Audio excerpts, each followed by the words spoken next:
This is the downstairs master bathroom. The before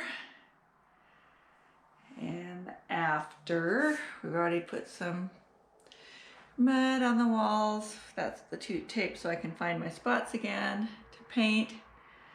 And we'll show you that one also when we're done. All right, so we got the guck out of the tub to reseal it. That ugly pedestal sink is out. So now we're working on the closet. We got the lights in. So this is the before for the closet. And the bathroom. There's the vanity, isn't that cute? It's gonna go in there. All right. Okay, here we have a finished room. So much better. Love the light.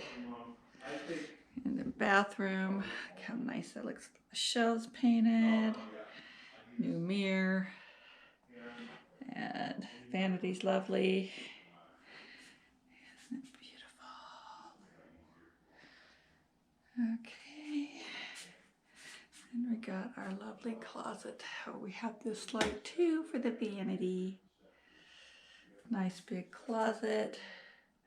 Looks nice.